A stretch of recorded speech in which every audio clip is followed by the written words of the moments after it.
Check. Ang sabi po, mga kapatid, sa Ephesians chapter 6, verse 10, finally, be strong in the Lord and in the strength of His might. Sa ibang salin, be strong in the Lord and in the power of His might. Sa pagwawakas, sabi ron sa Tagalog, magpakatibay kayo sa kalakasang galing sa Panginoon at sa Kanyang dakilang kapangyarihan. Bakit po kaya ito sinabi ni Pablo sa mga taga-Epeso? Be strong in the Lord. Kasi personally po, alam po ni Pablo na meron po silang pagdadaanang na battle. Okay? And the only way they can win this battle is when they become strong in the Lord. Amen po ba? And in the power of His might. So ano po ang connection nito sa atin? Tulad din po nila, mga kapatid, meron din po tayong pagdaraanan at iba sa atin ay dumaraan din sa ganitong klase ng mga laban o pakikibaka sa buhay. Amen. There are many forms or phases of battle. Physical battle, spiritual battle, and personal battle. At yung pinakamabigat doon, financial battle. At lahat po yan, mga kapatid, ay pwedeng mangyari po sa atin. That is inevitable.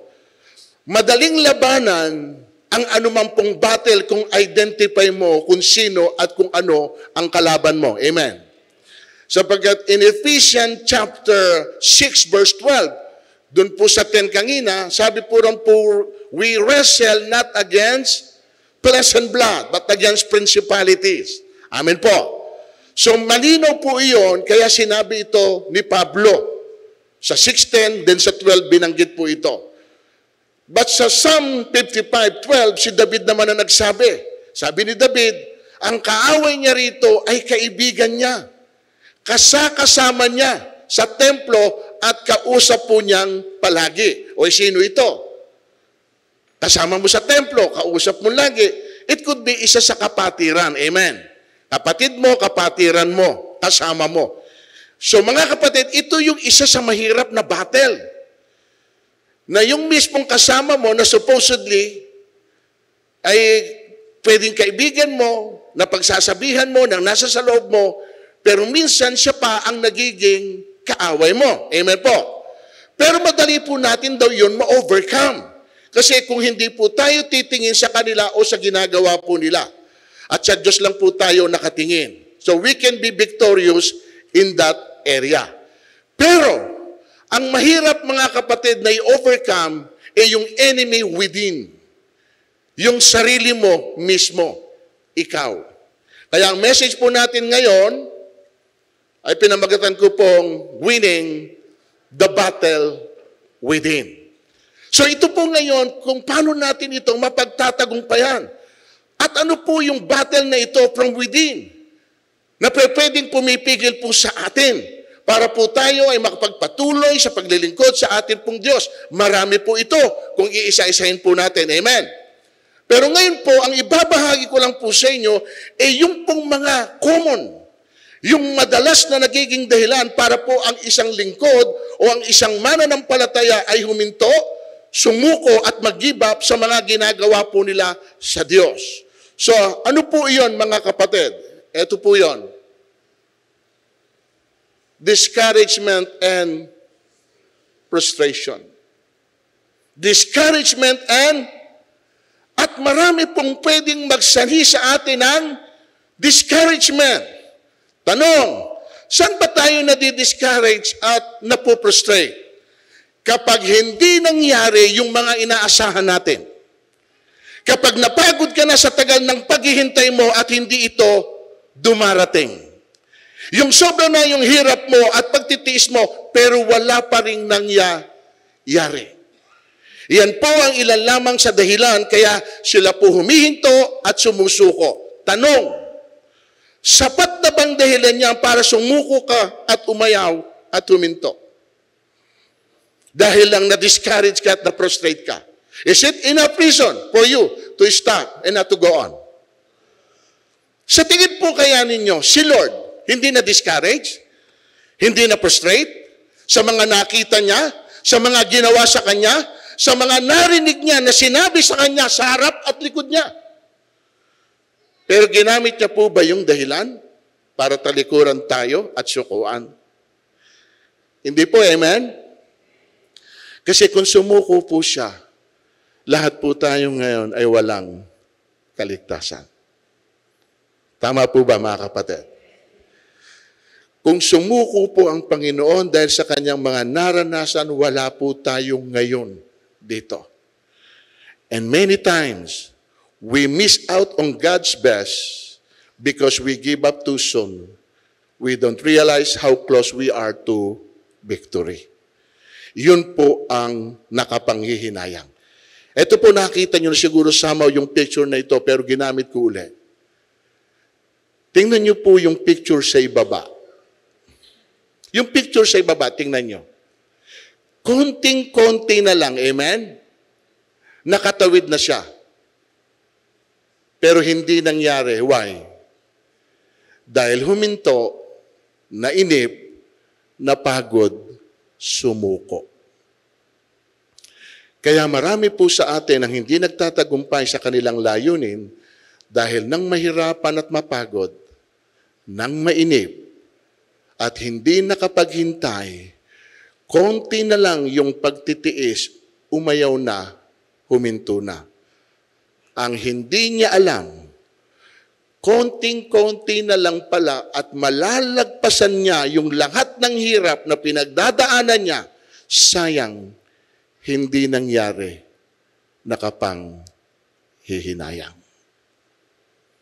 Kaya sinabi ni Pablo sa mga taga-Galatia chapter 3 verse 4,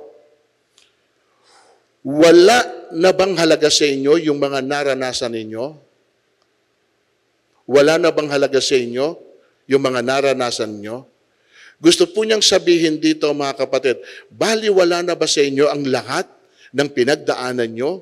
Yung mga pinaghirapan ninyo? Yung mga ginawa ninyo sa Panginoon nung nagsisimula kayo? Wala na bang halaga yun sa inyo? Kasi minsan, mga kapatid, isa sa nagtutulak sa atin para magpatuloy ay kapag tinitingnan natin kung ano yung ating pinagdaanan. At hindi madali yung pinagdaanan natin para marating natin kung saan man tayo ngayon naroroon. Pero nung narito na po tayo at nakaka-encounter tayo ng mga bagay na mag-discourage at magpo-frustrate sa atin, yun po ang ginagamit nating dahilan para tumalikod na tayo at hindi na magpatuloy. Pero minsan, kahit po sinasabi ng Panginoon, huwag na tayong lumingon sa nakaraan. Huwag tayong lumilingon, para sabi niya, parang nag-aararo. Kapatid, minsan kailangan din pala na tingnan natin, saan ba ako nanggaling? Ano ba yung pinagdaanan ko para ako makarating dito? At nung makarating ako dito, ikaw lang ba ang pipigil sa akin para mangyari kung ano man yung hinahangad ko at pangarap ko? Dahil pinipilit mo kong pabaksakin, pinipilit mo kong panghinain at i-discourage.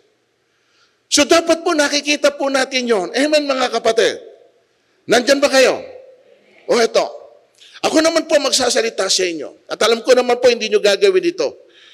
Pero kung sakali na dumating ito sa isip ninyo, na isang araw po umayaw na rin kayo, o huminto na kayo dahil napagod na, nainip na, ito po yung word ko sa inyo.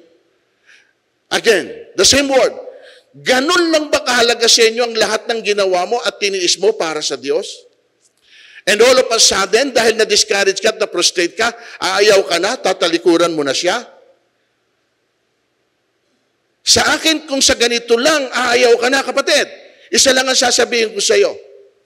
Madali mong i-give up ang anumang bagay dahil sarili mo lang ang mahalaga sa iyo. Damdamin mo lang ang iniisip mo. O baka kaya wala ka naman talagang pinuhunan sa ginagawa mo. Ngayon sasabihin mo sa akin, Bishop, hindi mo alam kung anong mga isinakripisyo ko, hindi mo alam ang laki na ng pinuhunan ko. Granted, magtanong ka. Sinong namuhunan ng malaki at pagkatapos iniwalang niya yung kanyang inimbest dahil na-discourage at na-frustrate? Meron? Alam niyo po ba kung bakit hindi tayo sinusukuan ng Diyos? Dahil po ang laki ng kanyang pinuhunan. Itinaya niya ang buhay niya para sa bawat isa sa atin, kaya hindi niya tayo binibitawan. Maliban lang daw po dun sa tao na humanap ng sarili niyang kapahamakan. Bigyan ko po kayo ng halimbawa ng mga discouragement at saka po frustration. Sa Mark chapter 5:5, sumagot si Simon, "Guro, magdamag po kaming napagod, walang nahuli." Magdamag po kaming nagpagod at walang nahuli. May frustration o wala? Dahil sa frustration iyon, mga kapatid, hindi na po niya napansin ang Panginoon na sumakay ng kanyang bangka. Nagpatuloy na po siya sa kanyang paglilinis ng kanyang mga lambat. Hindi siya nagtaka kung bakit nakasakay si Lord sa bangka po niya. Kasi sinabi ng Panginoon, iusog mo ng konti. Kinukuha ng Panginoon yung atensyon niya para ibigay sa kanya. Dahil nga po, hindi siya napapansin because of frustration. Minsan mga kapatid, dahil sa damdamin na yon na mayroon po tayo, na naranasan natin yung kabiguan na hindi natin na-expect na pwedeng mangyari sa atin, minsan hindi na natin nakikita yung mga taong nakapaligid sa atin. Doon na tayo nakapokus sa nangyari, doon na tayo po nagdwedwel. Okay? So, eto maganda. Kaya po sumakay ang Panginoon doon sa bangka niya ay para, mga kapatid, ibalik muli ng Panginoon si Peter kung saan po siya na-prostrate at na-discourage. Saan ba siya na-discourage? Walang nahuli. Amen.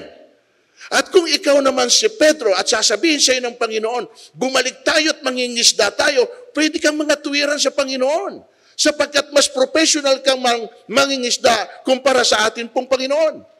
Lord, alam ko kung anong oras ang isda naroon. Alam ko kung kailan sila lumalabas. Alam ko kung kailan sila dapat na mahuli. Hindi ho siya nangatuwiran, mga kapatid. Amen. At yun ang maganda naman kay Peter. Nung sabihin ng Panginoon, halika, mangingisda ulit tayo. Tingnan niyo, mag-isip kayo. Wala naman na bago eh. The same lake, the same boat, the same net. Yun din ang gagamitin po niya. The same boat, the same net, the same lake. Okay? Pero but this time, mga kapatid, ano nangyari? Bakit yung una niyang attempt, nabigo siya, wala siyang nahuli? Bakit po nung pangalawang attempt, first time ever na nangyari yan in his entire career, na nakahuli po siya ng ganong karaming isda? Anong difference? Anong difference? Amen?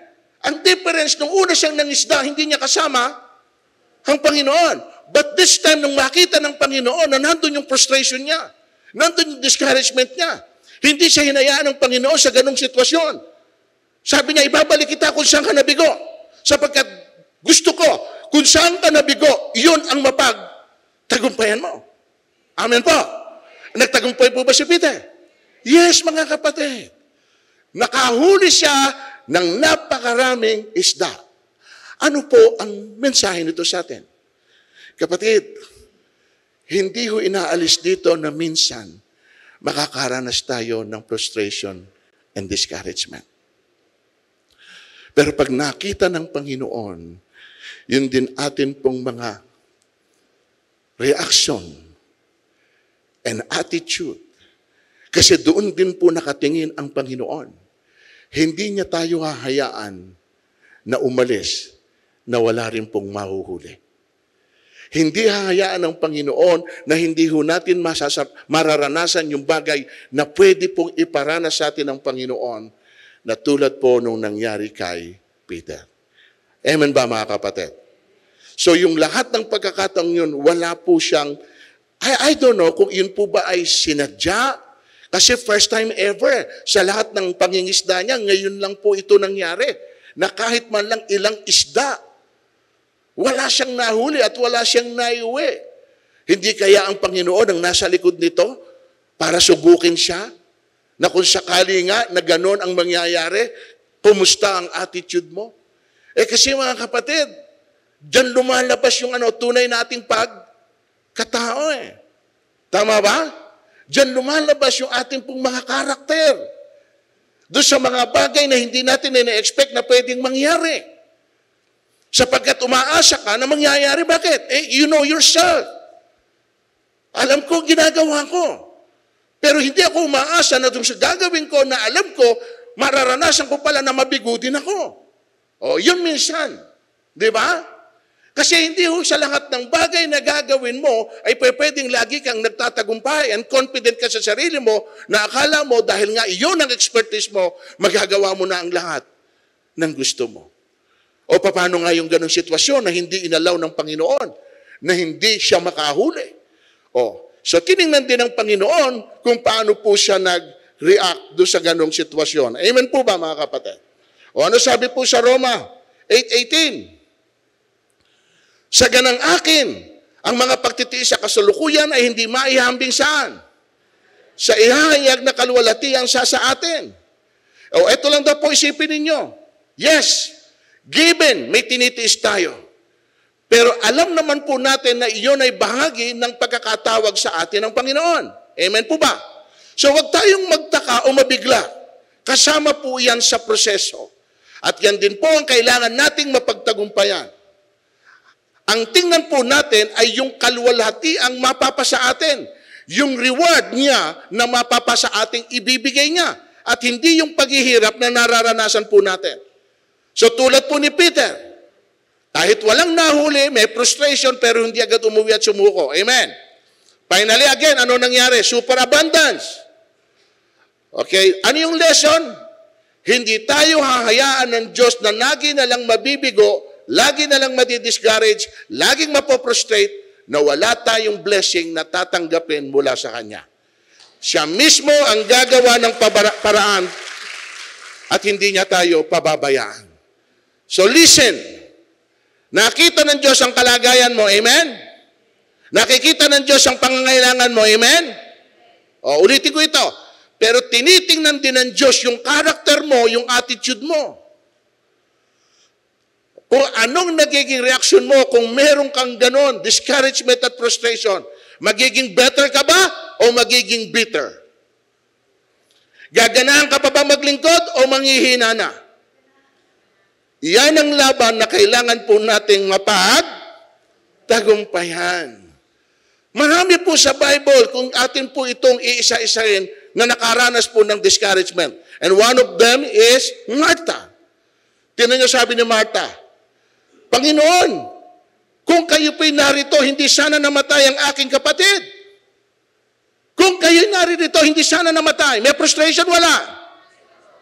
Alam po ba ninyo kung ano nasa sa loob ni Martha nung oras na yon? Nung dumating ang Panginoon, napatay na yung kanyang kapatid? Hindi naman niya sinabi ito, verbally o personally sa Panginoon. Ito po, ang damdamin niya. Darating ka rin pala. Bakit? Ngayon pa. Huli na. Patay na si Lazaro. Sa halip na pasalamatan niya ang Panginoon na pumunta, kahit huli na, yung tinig po niya, yung tono ng pananalita niya, parang may paninisi. Bakit dumating ka pa? Hello? Nakita niyo mga kapatid, kapag ang isang tao nakakaranas ng ganon, yung parang nabigo siya sa kahilingan niya, kasi prior to that, bago mamatay ang kanyang kapatid, nanawagan na siya, Lord, ang kaibigan mo si Lazaro may sakit. Pwede bang puntahan niyo? Hindi ho pinuntahan ng Panginoon nung buhay. Di masakit ang loob. Bakit? Tingnan niyo yung word na ginamit, kaibigan. Meaning si Jesus ay too close sa kanilang pamilya. At dahil too close, hindi mo inaasahan na pwede ka palang i-deny. Pero yung expectation mo, dahil kaibigan ko, isang beses lang akong magsasalita sa kanya, and I believe pagbibigyan mo ako. Why? Because I am your friend. Yun yung pong anticipation mo. What hindi nga nangyari, yung pong inaasahan mo. Di masasaktan ka. At kapag nasaktan ka, pwede mo sabihin, hindi na kita kailangan. Patay na eh. Ano pa magagawa mo? Patay na. Amen ba mga kapatid? Okay? Hindi niya nakita yung bagay na yun kung bakit siya pinuntahan ng Panginoon. Ano ba yung purpose ng Panginoon? Bakit siya pinuntahan? Para buhayin sino? Si Lazaro. Yan po yung sinasabi ko sa inyo. Huwag niyong tutuldukan ang isang pangungusap na hindi pa tapos. Kasi hindi mo alam kung ano ang pwedeng gawin ng atin pong Diyos. Amen. So sabi niya, mga kapatid, ilan kaya sa atin dito na lagi na lang siya ang nasisisi? Sinasabi nila ikaw ang dahilan, ikaw ang may pagkukulang, na parang sa'yo na nakasalalay ang lahat ng pwedeng mangyari. At sino naman dito sa atin, at ilan naman sa atin ang naririto, na sinisisi natin sa iba ang mga nangyayari sa atin? Dalawa ito. Sinisisi natin ang iba. At sinisisi pa rin natin sila sa mga nangyayari sa atin. Mga kapatid, ang nakita lang ni Marta, yung kapatid niyang namatay. Hindi niya nakita yung layunin ni Jesus pumunta kahit huli na. Ulitin ko ulit. Ano yung layunin ng Panginoon? Para buhayin sino? Ngayon, paano niya babawiin yung una niyang sinabi kay Jesus na kung narito ka lang sana, hindi namatay ang kapatid ko? Kaya hindi po tayo dapat nagbibitaw ng mga hindi magagandang salita. Amen.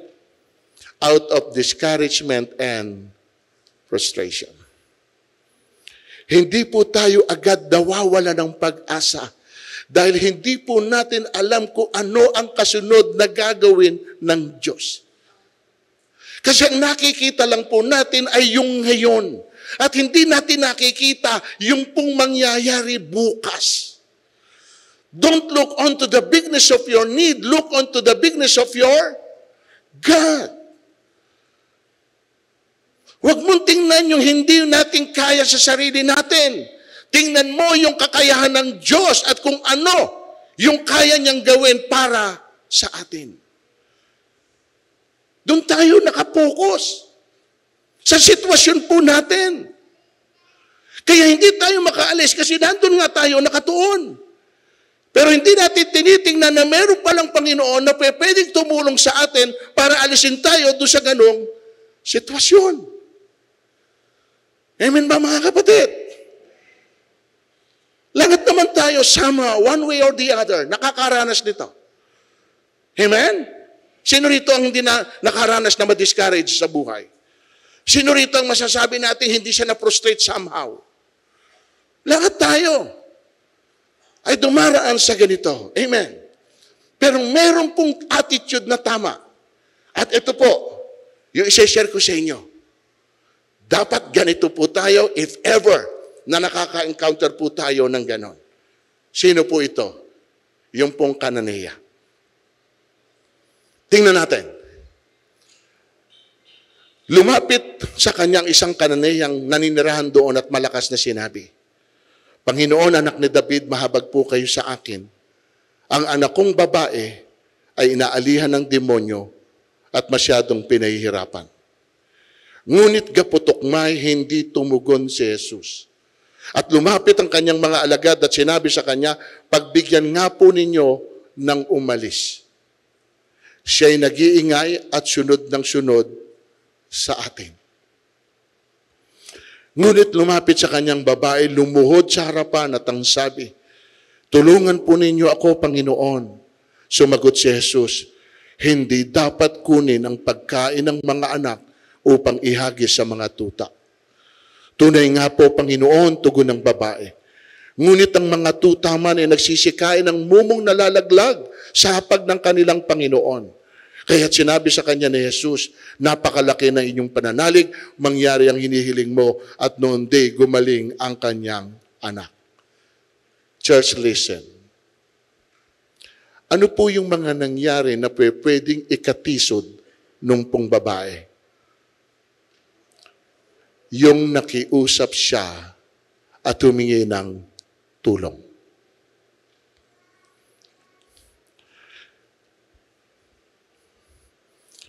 Sa tingin po ninyo, yung babae ay lalapit kay Jesus asking for help kung hindi po niya alam at kilala si Jesus na tanging si Jesus lang ang makakatulong sa kanyang sitwasyon. Amen. I personally, hindi ako lalapit sa sino man sa inyo kung alam ko na wala namang kayong magagawa sa problema at sitwasyon ko. Ang hahanapin ko somehow ay yung able and capable, yung may kakayahan na ako ay tulungan. Amen. At yun ang ginawa ng babae. Kaya lumapit siya kay Jesus sapagkat malinaw sa kanya, si Jesus lang ang pwedeng makatulong sa kanya. Pero ano ang nangyari? Hindi man lang siya sinagot. Walang anuman pong pangungusap ang narinig niya. Sana bigyan mo man lang ako ng assurance. Kung ayaw mo din, say it. Pero not to say a word, hindi ko alam kung ano nasa sa loob mo. Kasi diretsuhin mo ko, kung ayaw mo, alis na ako. Kasi wala na, ayaw mo eh. Pero yung hindi ka nagsalita, hindi ko alam kung pwede ba o hindi. Manghuhula ako sa iyo. Tama po ba? Ang bigat ng sitwasyon. Plus, dinagdagan pa nung mga alagad. Ano sabi? Nag-iingay. Kapatid, hindi ba naka-offensive yun? Ha? Nang humihingi ka ng tulong, at yung mga tao na naroon na dapat makaunawa sa iyo, sila pa magsasabi, ang ingay mo. Ang ingay mo. Siyempre, kaya ka nga nag-iingay, gusto mong ipabot yung pong sitwasyon at nararamdaman mo. Tapos pipigilin ka. Pwede? Na yun na isa ring out, makaka-prostrate siya? At ito pinakamasakit. Huwag na po yung una na hindi siya kinibo. Huwag na yung pangalawa na sinasabi ng mga alagad mo, mag-iingay ka. Yung pinakamasakit dito, mismo nung magsalita ang Panginoon at sabihin sa kanya, hindi pwedeng ibigay ang pagkain ng anak sa tuta. Sino ba kausap niya? Tuta ba? Sabihin niyo sa akin, yung po bang babae na lumapit sa kanya, tuta? Pero hindi po, mga kapatid, ginamit ng babae yung narinig niya na pwedeng may panlalait. Tama? May pangmamata. Degrading. Kumbaga, hindi po niya yung ginamit. Hindi niya inintindi kung ano po yung sinabi rin ng mga alagad sa kanya. Nagpatuloy siya out of what? She was so desperate, kailangan niya ng tulong na natili siya, lumuhod sa harapan ng Panginoon. Lord, kung kinakailangan, lumuhod ako, magpatira pa ako sa iyo para tulungan mo ako. Gagawin ko. Ginawa niya yun. But to no avail. Tapos alam mo ba nung sabihin ng Panginoon, na hindi pwedeng ibigay ang pagkain ng anak sa tuta? Alam mo ba kung ano sinagot ng babae? Panginoon, hindi ko hinihingi yung para sa anak. Ang hinihingi ko ay yung pong mumo o yung mumog na nalalaglag sa lamesa na kinakainan ng anak. At kung iyon lang ang para sa akin bilang isang tuta. Salamat. Ang sakit, di ba? Pero tingnan nyo, sumuko ba siya? Yun ang tinuturo sa atin ng Diyos. Minsan masakit ang salita ng Panginoon. Minsan hindi mo maramdaman kung nandyan ba ang Panginoon sa panahon na kailangan mo ng tulong. Wala kang marinig na tinig, wala kang marinig. Sinong lalapitan mo? Siya lang yung tanging lalapitan mo. Pero walang nagawa sa iyo. And because of that kind of attitude and character, ano po ginawa ng Panginoon? Sabi ng Panginoon, antindi ng pananampalataya mo. Mangyari kung anuman yung hinihingi mo. Amen ba, mga kapatid?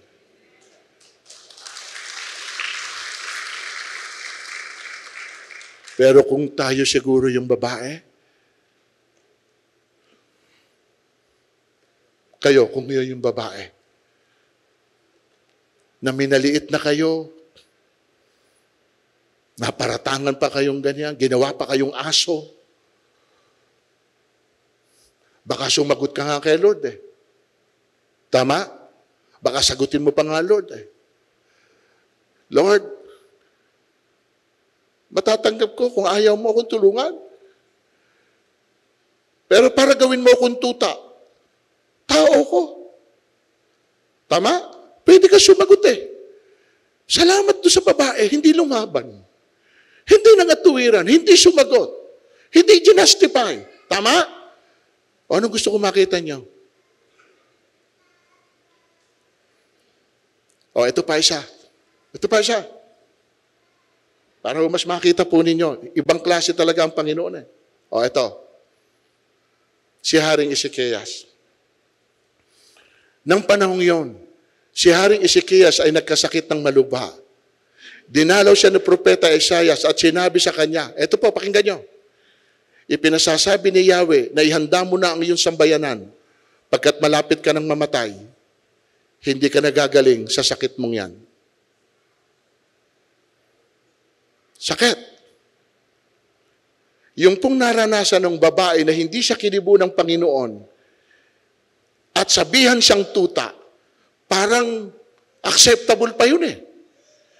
Pero dito sa sinabi niya kay Haring Ezekias, na mismong siya ang nagsabi, pinasabi niya, na ihanda mo na pamilya mo dahil mamamatay ka na, hindi nagagaling ang sakit mo. Hindi ko gustong marinig yan mula saan? Sa Panginoon mismo. Pwedeng marinig mo yan sa ibang tao. Pero hindi mismong galing sa Panginoon. Kasi kung ikaw si Ezekias, na nawawala na ng pag-asa, yung pong lalapitan mo na dapat ay magbibigay sa iyo ng pag-asa, doon sa kalagayan mo, siya na mismo nagsasabi, mamamatay ka na. Ano gagawin mo?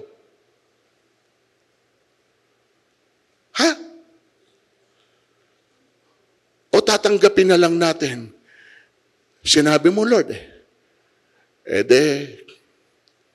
mangyari kung ano sinabi mo. Tama? Kasi hindi na natin pwedeng tutulan yon. O tingnan niyo ito, meron tayong kasabihan ganito. Kapag sinabi ng hari, hindi mababali. Amen? Pag sinabi ng hari, sino mo ba yung nagkasakit? Si Haring Ezekias. Amen? Isa siyang hari, alam niya yung rules, alam niya po yun. Na kapag sinabi ng hari, hindi mababali, yung pong nagsalita sa kanya ay hindi lang po hari, kundi hari ng mga. So automatic po yun. Natanggap niya. Na kapag sinabi ng Panginoon na ngayon yung mamamatay ka na, hindi ka nagagaling sa sakit mo, pwede na niya sabihin, ano magagawa ko, Lord? Yun ang sinabi mo. Pero pumayag ba siya? Hindi siya pumayag eh. Tingnan niyo kapatid. Ano ginawa po niya? Bumaling si Haring Ezekias, paharap sa dingding at nanalangin.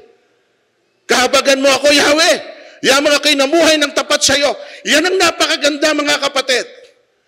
Na kapag tayo, dun sa taon ng paglilingkod natin, okay, ay naging tapat tayo sa Panginoon. Okay, hindi naman sinasabi rito na dahil naging tapat ka all throughout sa Panginoon sa paglilingkod mo, ay hindi ka na makakaranas ng mga pagsubok. Amen. Ito, tapat naglingkod sa Diyos. Sabi niya, namuhay ako ng tapat sa inyo. Buong puso kong ginawa ang lahat ng bagay ayon sa iyong kalooban. Pero obedient po ang hari na ito. But despite of that, ano nangyari? Nagkaroon siya ng sakit. At yung sakit niya, hindi po incurable. Walang kagalingan. Amen. Mamamatay ka na sapagkat hindi ka nagagaling sa sakit mong yan. Wow! Pero tingnan nyo mga kapatid, sa kabila pala nun, pwede pala natin isipin, Lord, pwede mo rin sabihin sa Lord, kapag meron ka ng may mga ganito na sitwasyon, Lord, naglingkod ako ng tapat sa iyo. Sumunod ako sa iyo sa kalooban mo. At Tayo ko sanang marinig yung ganito. Eto ano ginawa niya? Bumaling, nakiusap. O ano ngayon? At panagoy siya sa matinding kalungkutan, napanagoy. Yun lang ang ginawa niya. Amen? Wala na po siyang ibang ginawa. Humarap sa dingding na nalangin, nakiusap sa Panginoon. Ano nangyari? Mga kapatid. Umalis si Isaiah, ngunit hindi pa ganong nakakalayo. Ano sinabi ni Yahweh? Magbalik ka na. Sabihin mo kay Hezekiah na narinig ko ang kanyang dalangin at nakita ko ang kanyang pagluha. Antindi, kapatid. Okay? Kaya pagagalingin ko na siya. Sa 3 araw, makakapasok na siya sa templo, mabubuhay pa siya ng 15. Kapatid, bakit so sudden yung sinabi ng Diyos na dapat ay hindi mabali, bakit nabali? Nang makita ng Diyos yung tamang tugon na ginawa ni Haring Ezekias, binali ng Diyos ang kanyang sinabi. Ano gusto ko makita nyo? Sa Diyos, anuman ang sinasabi niya sa atin, kahit nga again masakit, para po sa atin, ang tamang pagtugon sa Kanya ay kababaan ng loob, paghingi ng tawad. At diyan malambot ang puso ng Diyos sa isang taong nagpapakumbaba sa harapan ng Diyos. Sipin mo, final na yun. Mamamatay ka na, hindi nagagaling sa sakit mo. Sino po ang pwedeng kumontra doon na tumutol? Mismong ang Diyos na nagbibigay ng kagalingan din na nagsabi nito. Pero kapatid, tingnan nyo, if ever na meron din tayong mga sitwasyon, circumstance, all we need to do is to humble ourselves before Him. Humingi tayo ng tawad. Eto kapatid, nakita mo? Namuhay ng tapat sa Diyos. Nakita yun ng Panginoon. Nakita ng Panginoon yung pagluha. Binabantayan din pala ng Diyos. Pagkatapos na sabihin, tinignan ng Diyos. Tingnan ko nga kung ano magiging reaksyon nito. Pwedeng magwala itong si Ezekias eh. Pwede niyang sabihin sa Panginoon, wala palang kwentang maglingkod sa iyo. Namuhay ako ng tapat sa iyo, buong buhay ko. Lahat ng kalooban mo, sinunod ko. Tapos ito, magiging ending ko, ikaw pa mismo magsasabi sa akin, pwede niyang naging ganon. Naging bitter siya, amen? Pero hindi ganon naging tugon niya. Hindi siya lumaban.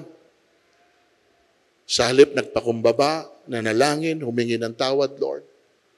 I'm sorry. Binigyan siya ng bonus. 15 taon.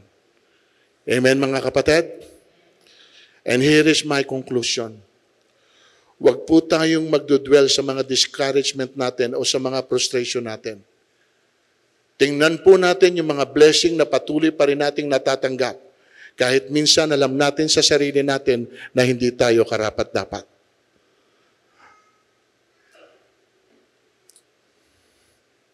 Marahil po ang iba sa inyo nabasa na ito. Pero doon po sa hindi pa, tingnan nyo po kung ano ang dapat nyong ipasalamat sa Diyos. And here is our conclusion. Basahin po ninyo. Today, before you think of saying an unkind word, think of someone who cannot speak. Before you complain about the taste of your food, think of someone who has nothing to eat. Before you complain about your husband or wife, think of someone who is crying out to God for a companion. Today, before you complain about life, think of someone who went too early to heaven. Before you complain about your children, think of someone who desired children, but they are barren. Before whining about the distance you drive, think of someone who walks the same distance with their feet. And when you are tired and complain about your job, think of an unemployed, the disabled, and those who wish they had your job.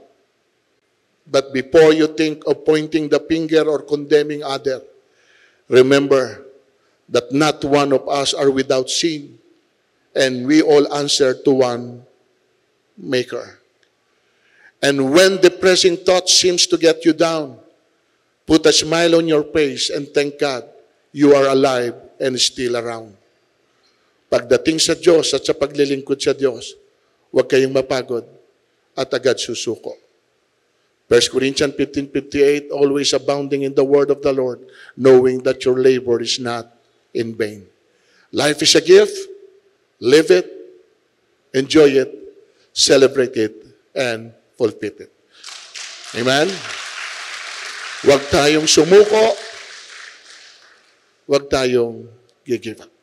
Patuloy lang po tayo, lalo na kasama natin ang Panginoon sa lahat ng laban na meron tayo sa buhay natin.